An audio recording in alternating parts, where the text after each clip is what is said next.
Alright guys, so this is going to be a different video than the usual review of the episode. This one's going to be about the Zanpakuto and the Shikai, the Bankai, the different stages, just trying to get everyone to understand the complexities of it. This isn't going to be a long video or anything like that. It's going to be fairly short. Hopefully you guys enjoy this. Like, comment, subscribe, and let's dive on in. So, in order for us to understand the Zanpakuto, we have to go to the originator, the creator of the Zanpakuto, which is Uetsu Nimaya. He's the guy who creates the Asauchis, he creates the Zanpakuto, and he issues them to different, Soul Reapers and such like that. When Nimaya creates an Asauchi, he gets countless Soul Reaper souls, and he layers them on top of each other. And it sounds very dark, because it is. This is not a pretty process, I would imagine, but he uses the souls of Soul Reapers, dead Soul Reapers, in order to create an Asauchi. They issue like 6,000 of them or something like that, right? A Soul Reaper, he comes into contact with an Asauchi, and he brings it into submission to accept that Soul Reaper. You imprint a part of your soul onto the Asauchi, and he makes that into a Zanpakuto. As they are in the academy, they are training with the nameless Zanpakuto. They train with it, they sleep with it. Like, it's a very close relationship that they have with their Zanpakuto. Through the years of them doing that, then they finally, imprint their soul upon the Zanpakuto, and there is a spirit that dwells inside of that. Now, the spirit that dwells inside of the Zanpakuto is the Shinigami. They are one and the same, which is why Ichigo, when he was in the Soul Palace, the chapter was named "The Blade is Me." The Zanpakuto and the Soul Reaper are one and the same. Not one is better than the other, which is what Uetsu was trying to get Renji and Ichigo to understand throughout their training.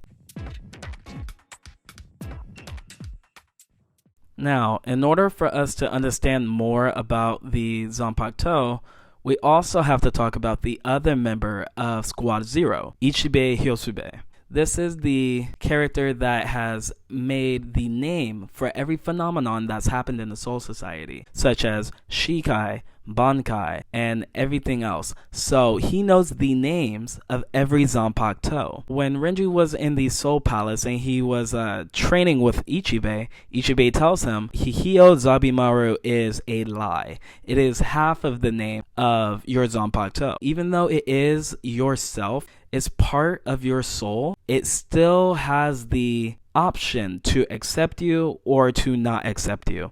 It is a living being, it is a living thing. And even though you have the true name of the Zanpakuto, you have to prove yourself to your Zanpakuto that you are worthy of calling out its true name. When Shangdu was fighting against Toshiro, he said, "Why are you acting like Zanpakuto have a mind of their own?" And Toshiro was very surprised. He's like, he really believes Zanpakuto don't have their own mind? Hyorimaru speaks to Toshiro and says, it seems he believes that. And Toshiro is like, oh, I haven't heard your voice in a long time. Welcome back.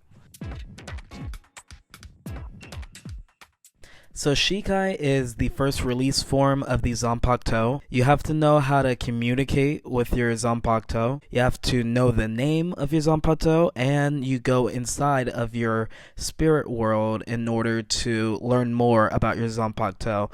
For the most part, we see Ichigo do this inside of his inner world. We don't see any other captain do this.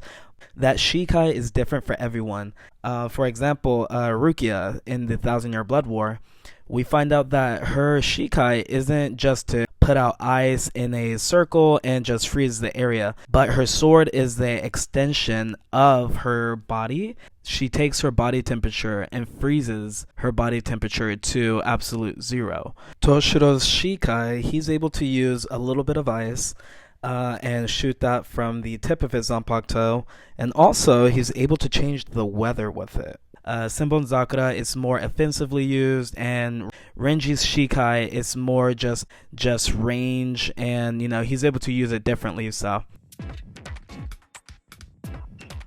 So before you get to Bankai, you have to learn how to materialize your Zanpakuto. And in order to do that, you bring your Zanpakuto spirit to the real world instead of you going into your inner world and talking to your Zanpakuto. Now, when they're in the real world, you have to train with them and get them to submit to you. Whether that's through power, whether that's through just understanding each other. I would imagine some of them you don't always have to fight, but you just have to learn more about them. But when you're materializing, you have to do that before you get to, you have to learn how to materialize before you get into Bankai. And we've only seen Renji do it, we've seen Ichigo do it, and I believe that's it. So let's go into Bankai. Now that we're at Bankai, it is important to let you guys know that there is a difference between a Bankai and a true Bankai, a Shikai and a true Shikai. So Renji in Thousand Year Blood War, he was told by Ichigo that half of his Zanpakuto acknowledged him and the other half did not.